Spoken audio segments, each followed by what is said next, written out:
Hi, I'm personal trainer YUJI. As you enter your 50s and beyond, many people want to engage in weight training to achieve a fit body. While that is certainly one goal, another important goal is to develop a body that doesn't get tired easily. I believe this is a common aspiration as well.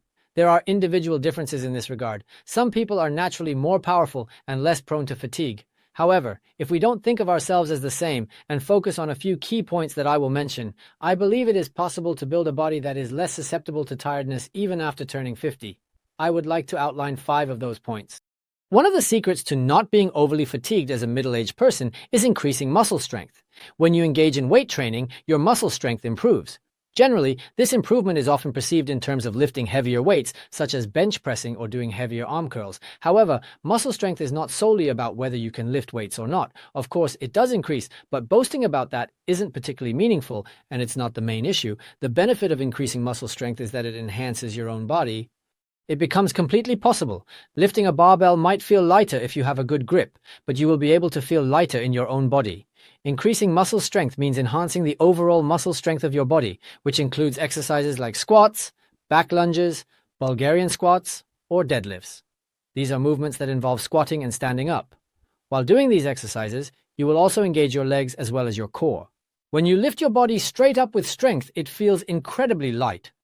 Well, arm curls are a completely different issue, but for exercises like the one we just did, it's about gradually increasing the weight while maintaining the correct form, allowing you to lift heavier weights over time. As you do this, even if your body weight remains the same, the strength you have to lift yourself can double or triple compared to when you weren't doing anything. This makes you feel completely lighter. For example, I currently weigh 66 kilograms, but I can lift myself much more easily now.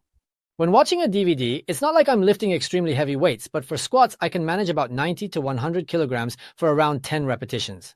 In the case of Bulgarian squats, I use a 24-kilogram dumbbell in each hand while doing them on one leg. This is with a body weight of 66 kilograms. Living without carrying any extra weight is quite comfortable. Muscle strength plays a crucial role in supporting and lifting your own body, which is essential when walking, going up and down stairs, and in all activities that require supporting your body. Therefore, having muscle strength makes your own body feel lighter. If you only look at a car with power that can drive 500 kilometers, you might not really understand it. If you're not a car enthusiast, you might not get it, right? For instance, if a car has only 200 horsepower but weighs 2 tons, you would think about that. Well, it's kind of like that. This applies not only when standing, squatting, or climbing stairs, but also when sitting. Even when sitting, you are supporting your abdomen, lower back, and the area around your neck with your muscle strength. Without this kind of muscle strength, you would feel discomfort. That's why, even when simply working, I feel my body becoming heavy. That's why sitting down to work can be unusually tiring. If the muscles in my shoulders are well developed due to proper weight training, I don't feel as fatigued after work. The fatigue from nerves is a different matter, but I don't feel my body is heavy. However, for those who do not engage in weight training, they may not realize that this heaviness is the cause of their lethargy and fatigue. In this sense, increasing muscle strength leads to being less prone to tiredness. And the second point is, having body fat makes you feel tired.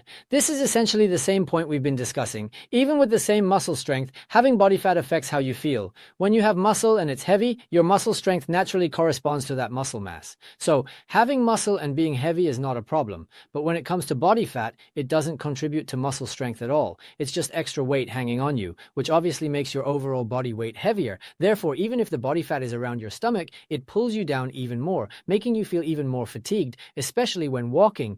Using the stairs means you exert yourself even more, so of course I think there is body fat, which leads to fatigue. Now, having body fat can depend somewhat on one's constitution, but if you have a normal constitution like mine, it tends to be just fine if left alone. However, if someone with a constitution that isn't particularly prone to gaining weight ends up weighing 80 to 90 kilograms, that situation likely means that various parts of the body are already crying out for help, and during a health checkup, many of the values would probably be poor. While it may not be visible, the presence of certain numbers indicates that the internal organs and various systems in the body are in a state of fatigue. In this sense, individuals who are naturally prone to gaining weight may find themselves gaining weight due to this unseen fatigue. For those who are originally predisposed to gaining weight, this situation is somewhat normal, and it may not necessarily lead to significantly poor health metrics. Conversely, some may not experience this issue at all. Therefore, it cannot be said that having a high body fat percentage automatically means that the internal systems are being overworked. However, for those who are not naturally prone to gaining weight, an increase in body fat can lead to increased fatigue. What I mean is that it's better to avoid gaining body fat as much as possible to reduce fatigue. The third point is about creating a body with good blood circulation. This is quite obvious.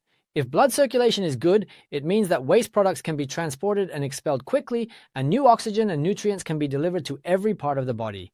If blood circulation is poor, this process is slowed down. Therefore, so-called tonics and similar products often contain supplements that help expand blood vessels. It's important to improve your overall condition, right? However, if you have built a body with good blood circulation, you will recover quickly even after engaging in exercise or heavy labor. Therefore, having good blood circulation is beneficial. To achieve this, it's essential to exercise almost every day, rather than just once a week. By exercising regularly, you can maintain a state of good blood circulation. In particular, focusing on leg exercises through weight training is quite effective, so it's advisable to ensure that you do weight training for your legs consistently. Moreover, when it comes to weight training, it's not just about lifting weights aimlessly. Instead, you should focus on engaging the specific muscles you intend to use with great effort.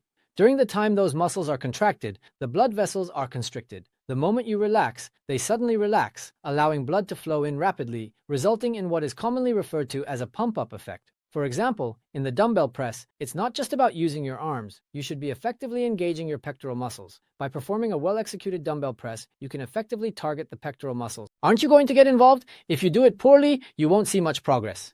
Therefore, if you engage in weight training that effectively targets your muscles, the results will continue to improve. So, it's better to aim for that kind of weight training. This leads us to the idea of doing effective weight training. The fourth point is to maintain the correct position of the shoulders and head. This is essentially about posture. Posture is important, and you can see the difference between someone in this position and someone in that position. Which is more prone to fatigue, this state or a state that is less prone to fatigue? Well, people in this condition tend to be less fatigued. This is because there is less strain on the body.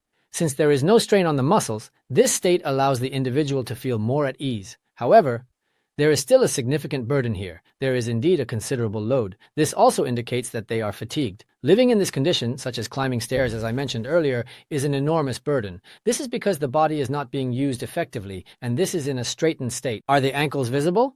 In a posture where the ankles, hip joints, shoulders, and ear holes are almost in a straight line, it would look like this. When you stack your bones and align them like a tree, with your head balanced on top like a ball, your body is in a relaxed state. Even if you're not using your muscles, this position still places a continuous load on them. Right now, there is tension in this area as well. However, it's better to live in a way that avoids such situations. This is quite different, but elite athletes always have good posture. For example, take the Japanese national soccer team's defenders, like Maya Yoshida. The yen is weak, and there are people around 184 centimeters or taller, which is quite significant for Japanese people. Despite that, they play at such a high level and are active in Europe. Those athletes, despite being so cautious, have their spines straight. Generally, that's not the case. Many tall people tend to slouch. However, when it comes to top athletes in that height range, they maintain a straight posture. Without that straight posture, they cannot perform at their best. This is something we also consider fundamental. Seriously. Well, since I'm short, it might be different for me, but having a straight posture makes your body feel more comfortable and allows for smoother movements.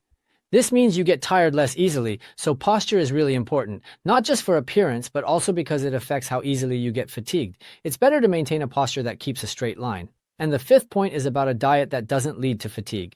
This is also related to body fat, as mentioned earlier.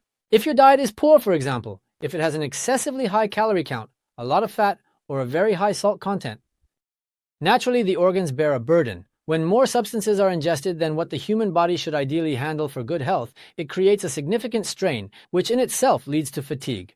For example, alcohol is a clear case. Some people drink because they feel tired after a long day, thinking it will help them relax, but in reality, it often makes them even more fatigued. Naturally, it tires the body as it has to process it. Therefore, maintaining a diet that does not put a strain on the body is truly important. This is especially relevant in a context where calorie intake is excessive. Excessive salt intake and too much alcohol can be burdensome for the body. It's also important to manage carbohydrate intake in a way that doesn't cause a rapid spike in blood sugar levels, nor should it be too low. For this reason, it's advisable to limit the consumption of high GI glycemic index carbohydrates. Naturally, one should also avoid excessive sugar intake. Brown rice is better than white rice, and whole grain flour causes a less dramatic increase in blood sugar levels compared to regular flour. This is actually the case. Having a high GI value means that the amount you consume matters. It's not that sugar or sweet foods are completely off limits. In very small amounts, they aren't a significant issue. However, if you eat rice and then have a dessert like daifuku afterward, that's too much and can cause a spike in blood sugar levels. This, in turn, puts a significant burden on your body and can lead to fatigue that isn't immediately visible. Conversely, if you skip meals or don't eat enough, your blood sugar can drop too low, which also causes fatigue. So it's important to find a balance. It's best to consume carbohydrates with a low GI value in smaller portions 3 or 4 times a day, as this is the most effective way to utilize carbohydrates without overloading the body. Therefore, maintaining a balanced diet that doesn't put too much strain on the body, neither too high nor too low, is also important. If you implement the 5 practices mentioned, your body will become significantly less fatigued. It truly makes a difference. There is a noticeable difference in fatigue levels between those who follow these practices and those who do not. If you can do all of these, that would be great. But even if you can only manage one, you will definitely be on your way to a body that is less prone to fatigue. However, if you can do all 5, it will multiply the effects and lead to a significantly higher level of fatigue resistance. Achieving a body with visible muscle and low body fat is just as important, if not more so, than having a body that functions well. This is a crucial aspect of life, so I hope you pursue weight training and pay attention to your diet as well. Naturally, this is essential. The path to becoming fit is the same, so please keep that in mind and give it your best effort. Please subscribe the channel and follow my Instagram and X. I hope to see you next time. ありがとうございます。